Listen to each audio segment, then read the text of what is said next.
Hello my loves, coming to you from my temporary home office situation because I recently was pulled into some kind of portal timeline shift and drawn back to Australia, as my life always does. And maybe if you're listening to this or finding this message right now, it's because this has recently happened to you too, so maybe there's going to be something in my little spiel that you need to hear as well. But I've been sitting here literally at the end of my mattress on the floor because the people who said that they would help me get the bed base and stuff sorted this week have not been heard from. Isn't it funny? How people can offer support and then disappear. But sitting at the end of the bed, that's not really a bed, it's like a mattress on the floor with my bougie sheet, so it kind of feels quite luxurious, and getting my work done, preparing for my client calls, and I kind of caught myself in the mirror and I was like, you know what? Even though other people might look in and see this as like a you look kind of homeless situation, you look kind of cute. And I've been going like back and forth and back and forth and back and forth and back and forth in my mind in the past week during this transition of, oh my god, I need to be doing better, this needs to all look better, it needs to be more organized and sorted and presentable presentable. And then I'm like, the opposite side is like, no it's not, doesn't matter. Like, doesn't matter for my business, doesn't matter for my clients don't care if I come on to our calls in a suit jacket or a freaking bikini. They don't care if I've got a mattress on the floor or on a bed base or on a freaking rooftop somewhere. And yet, because of this expectation that is in my mind about how things should be better, or how things should look better, or how things should be going better, and that means it's a reflection of my worth or of my choice to make this move working or not.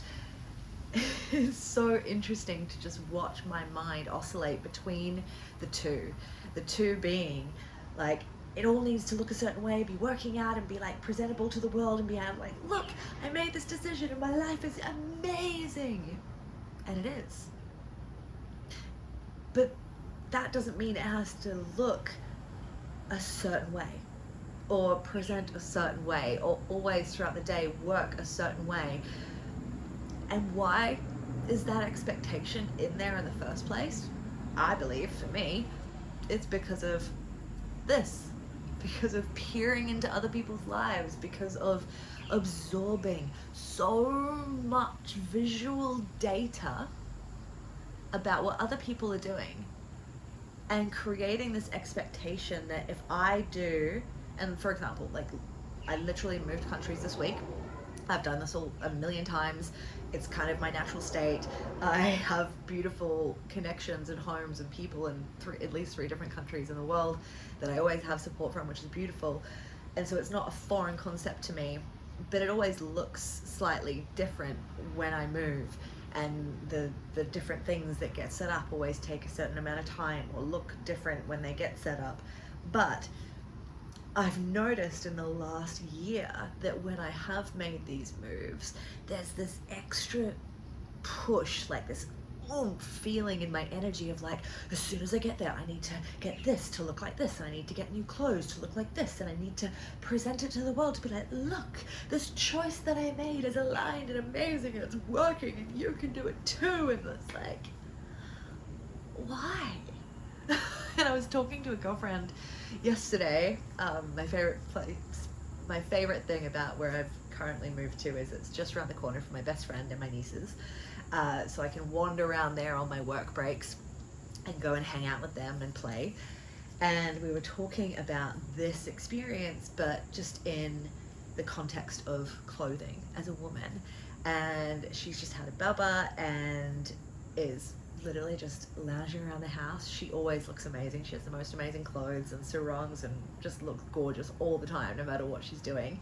And yet she was sharing how she's like, I need to buy new things, or I'm feeling like I need to buy new things because I got really used to dressing a certain way, but now my body's obviously shifted and I don't have things that I feel good in, and so I'm thinking I need to buy this and I need to get this and I need to do this to feel good, even though I'm not really going anywhere and I already have so many amazing items of clothing.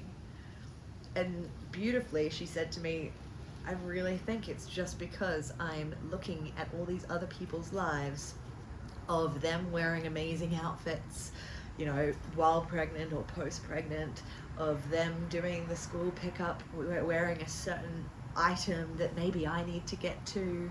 And while there's I shared, there's definitely this beautiful feeling that we get, especially as women, but probably as men as well, of having a new item of clothing. And for me, like when I find a really good op shop find, which I did a few this week, it's just like this, even if I've got all this awesome clothes and this selection of items already, there's just an energy about a new item of clothing that just feels really delicious, and you just put it on, you're like, oh, I feel amazing again. But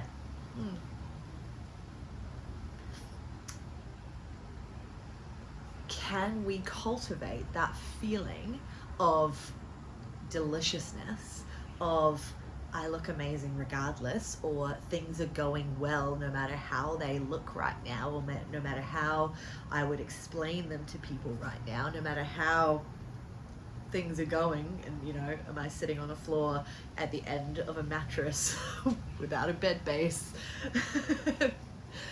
um, if we didn't peer into other people's lives, if we weren't, from a neurological perspective, from a subconscious mind and programming perspective, remember this is hypnosis space, this is where we learn about all the ways that our mind is being brainwashed with how it's viewing our reality and how that might be messing things up into the creation of the life we want.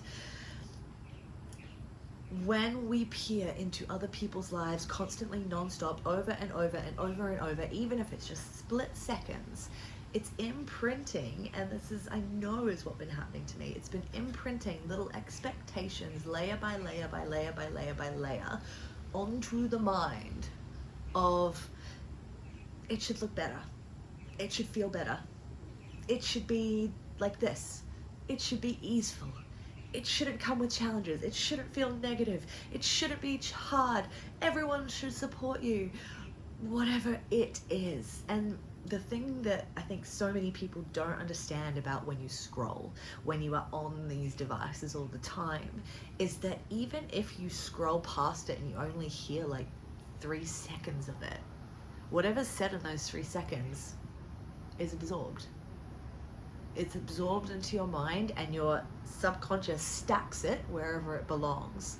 So if anything that is said while you scroll is an affirmation of a limiting belief that you may have, or a negative fear that you may have about the world or about life, or a concern that you may have, or a victim story that you have, if you absorb any of it by watching it, listening to it, or even just scrolling past it for a second, it's being stalled in your mind, and it's creating either more strength in your limiting beliefs, or it's helping you to unpack and rewire them to be what you actually want them to be, to form and find and create the life you want. And so we really have to become, whether it's with what we're watching in regards to fashion, or what we're watching in regards to how to redesign your life or your identity. Those cicadas are really loud. Whatever we are absorbing online, knowingly or unknowingly, can we become more of a general guarding the gate to be like, hold on, I just watched that for a few seconds, and that is not a message that I want to go into my mind, because that does not support where I am going. And so I know, just even in the experience I've been having this past week, as I sit here at the base of my bed on the floor doing work, which I'm so blessed to do, I notice how I must have absorbed all sorts of information and data through the internet of how easeful and how cute and how presentable this time should look as per these other people's lives I've been peering into. And yet, none of them are me. None of them are you. None of them are going to have the same path as you or I. No one knows the way and the day-to-day event or look or feel of what it's going to take for you to get to the outcomes that you want in your life. But when we're unconsciously thinking that it needs to, we can end up feeling like a failure so much more often than we need to. And if this is landing right now, I want you to know that you're creating your own visual, you're creating your own feeling, you're creating your own way, your own path, and that's fucking perfect. I just swore on YouTube, hopefully it's okay. That is perfect. And each time you catch yourself telling a story of how it should look better or look different, or it should feel better than what it's feeling, I want you to ask yourself, when did I decide this? And you may not consciously know. You may not remember the quick 7-second reel that you scroll past that intensified that belief system for you. And that's okay. But simply by asking the question, when did I decide that it should be different to what it is right now? When did I decide that it's supposed to look better than what it does right now? When did I decide that it's supposed to feel amazing all the time, no matter what's going on, or who's trying to tear me down, or who's trying to attack me, or who's hurting me, or who's ignoring me? When did I decide that?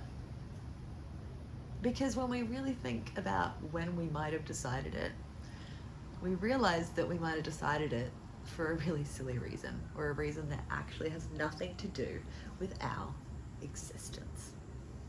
You design your own path. It gets to look and feel and be however you want it to be. And it will feel better and look better and become better the more you catch that unconscious expectation that's been built by all of this other information and reframe it to, actually, this is great. Actually, this is totally fine. This is probably exactly what my path is supposed to look like, because if we never peered into other people's lives, we wouldn't know any different, and we'd probably be having a much better time all the time. So do with that what you will. I have a client call now to get onto. And if you would like any kind of support, you know where to find me. Make sure you subscribe, follow along, leave a comment if this spoke to you, share it with your friends, and I will see you all on the next one. Bye.